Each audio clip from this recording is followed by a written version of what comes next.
Hello, and a warm welcome to another episode of Stocks to Watch, where we have in-depth conversations with business leaders to help you make informed investment decisions. I am Munir Barazi, your business analyst and host, and today I'm speaking with Steve Dalton, the CEO of Revolve Renewable Power, a notable player in the renewable energy sector, focusing on utility-scale wind, solar, and battery storage projects across North America. The company has a diverse portfolio that includes over 3,000 megawatt utility-scale projects under active development and a 146 megawatt distributed generation project pipeline. The company is publicly traded on the TSX Venture Exchange as REVV and on the OTCQB as REVVF. Hello, Steve. It's good to have you with us today. Yeah, likewise. Nice to talk to you, Munir. Thanks for having me on. Absolutely. So when I was looking at your portfolio, I was really unsure where to start, as you have a robust portfolio and a good track record. But let's start with the big announcement today. Revolve reported a significant increase in revenues, up to 65% increase, that is, in Q3 of the fiscal year 2024.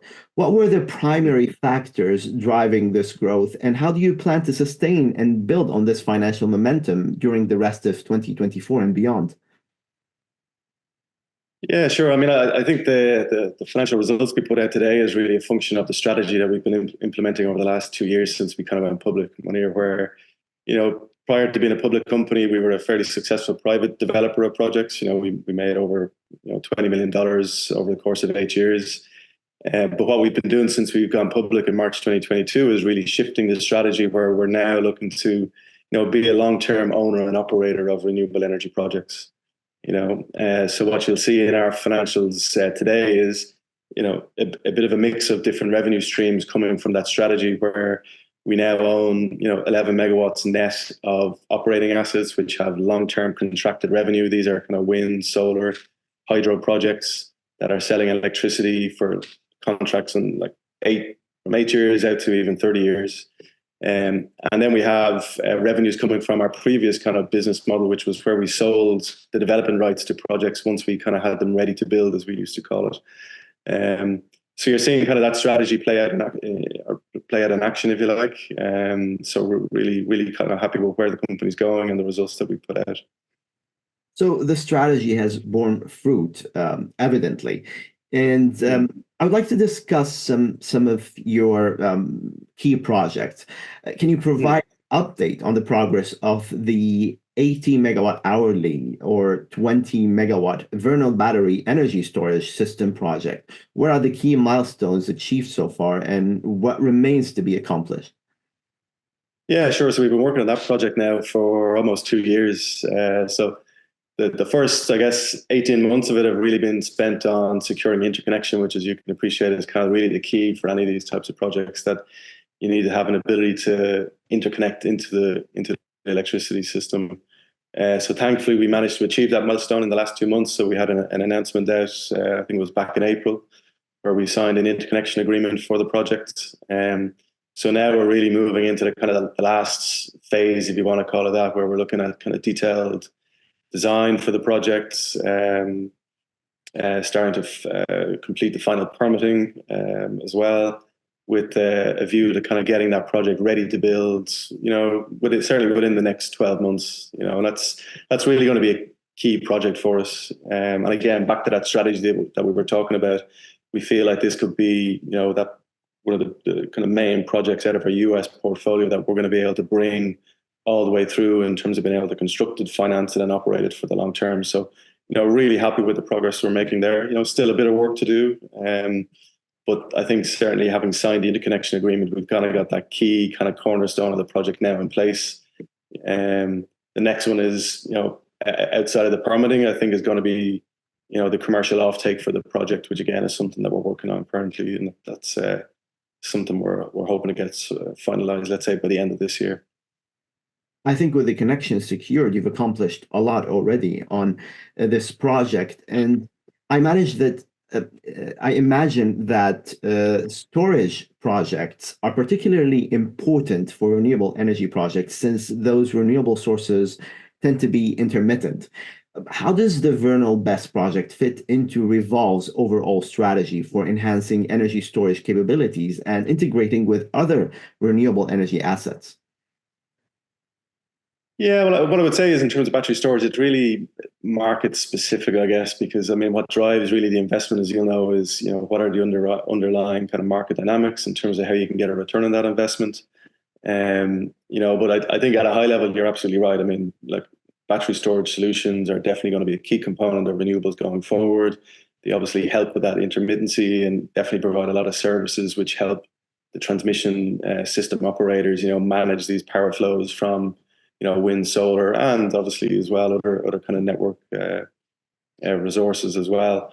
I think specifically in terms of Vernal, I think it's interesting because you had the main utility in this region, Pacificorp, have come out over the last number of years and kind of given a fairly clear market signal that they see themselves increasing pretty significantly the amount of storage that they have on their system, and that's what drove us to start looking at, the Vernal project in this particular area.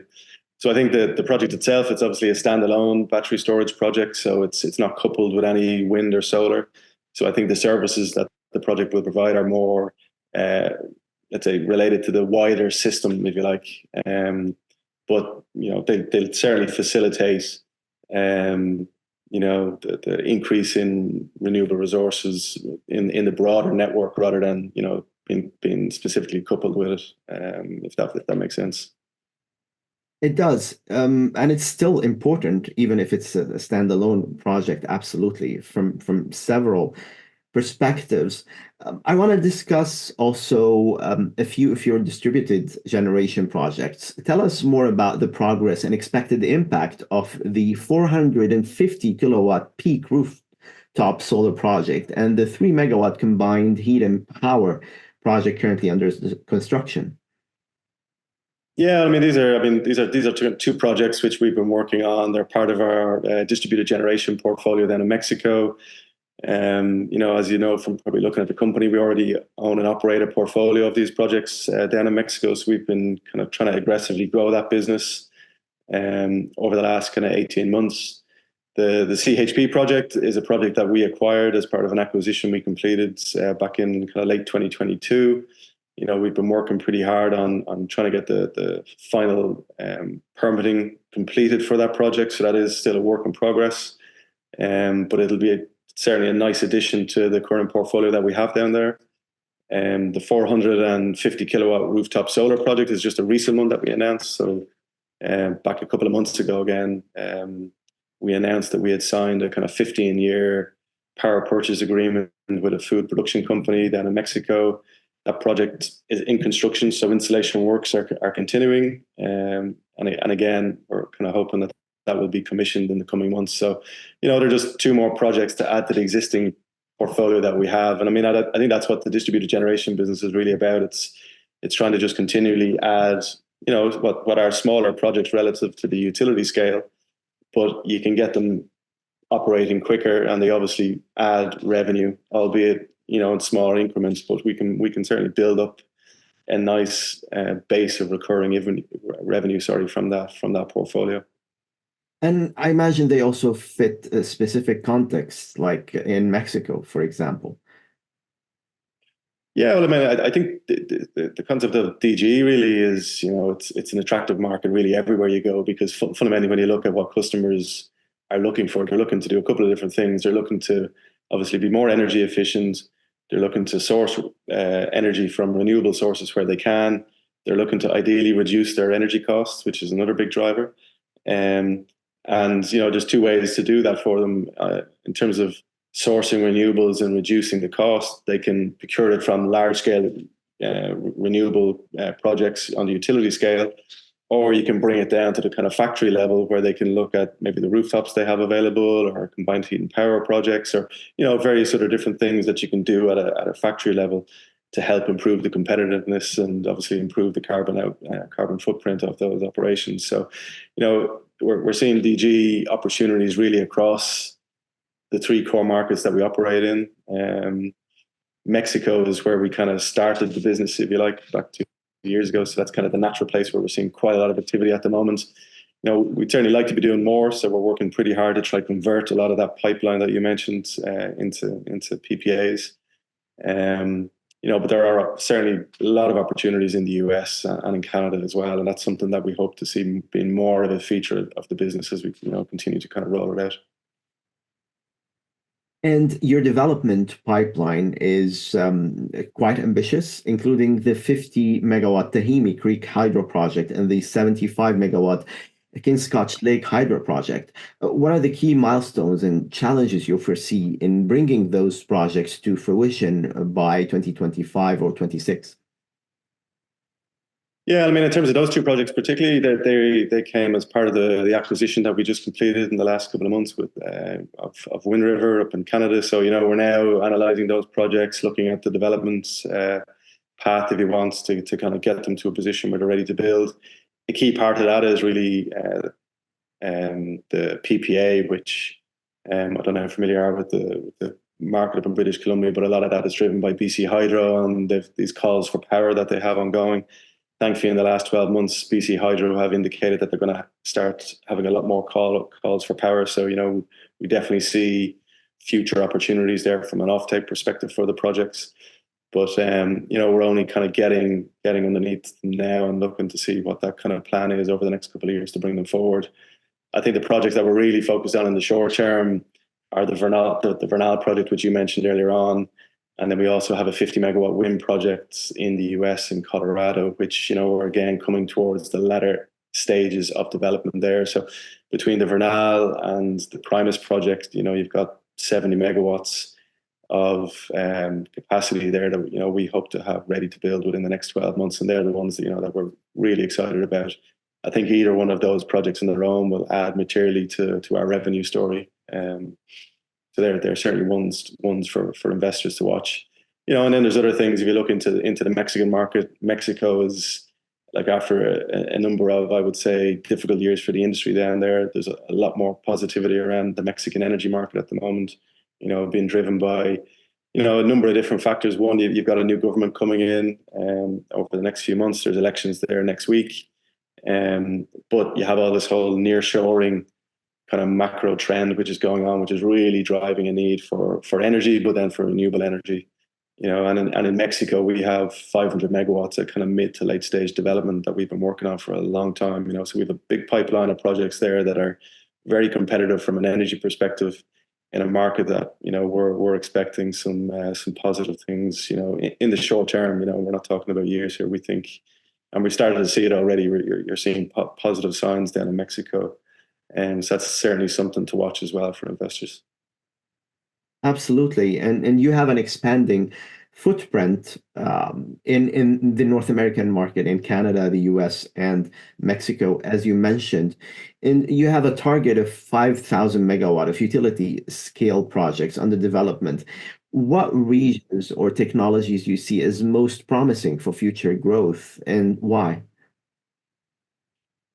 I wouldn't say any region in particular. We're obviously developing projects in those three countries, and we're keen to kind of expand our development portfolio in each of them.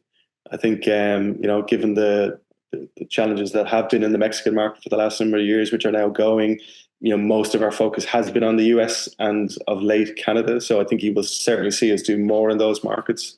And the US market is just such a huge market that for a company like us, like even a small part of it makes a huge difference. So, we're really focused on looking to see where there's interconnection capacity availability. I think that's going to be the key thing from a developer perspective, is trying to target markets where the investment signals are clear.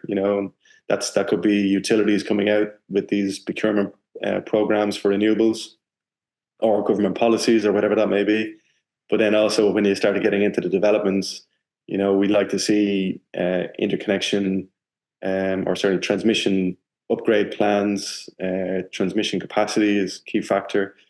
And then beyond that, we're fairly agnostic whether it's wind, solar, or battery storage. We're really looking to deploy the most cost-effective and competitive technology for that market, depending on the resource. So you'll see us doing like a lot of wind in northeastern Mexico, which is extremely strong. You'll see us doing solar in kind of western US states. in Canada, obviously hydro, which we have now with the Wind River transaction and some wind. So, we'll look at any of these technologies. That makes a lot of sense. My last question, in 3 short statements, what makes Revolve Renewable Power a compelling investment opportunity today? Yeah, I don't know about three short statements, but I guess what I could say is, we're a fast-growing company, certainly in a very fast-growing sector. And we have a highly experienced management team that have been running the business for the last 10 plus years with a kind of long track record. We kind of have the deals already behind us in terms of being able to develop these products out, being able to generate value for our shareholders. We're obviously changed strategy slightly in the last 2 years, but I think investors looking at us can see that we have a fairly clear strategy that we're starting to deliver on. You're starting to see that coming through in our financials. We're obviously a fairly active company from a public market standpoint, so plenty of news, plenty going on. So an exciting company to watch. Certainly we're pretty excited about the opportunities we see ahead of us, and looking forward to kind of delivering some of the objectives we set ourselves. And I might add that you're aligned with macro trends and you have a very well diversified portfolio. Steve Dalton, the CEO of Revolve Renewable Power, thank you so much for sharing all of those updates. And we look forward to hearing more from the company and you very soon. No problem. Appreciate it. Thanks for the time.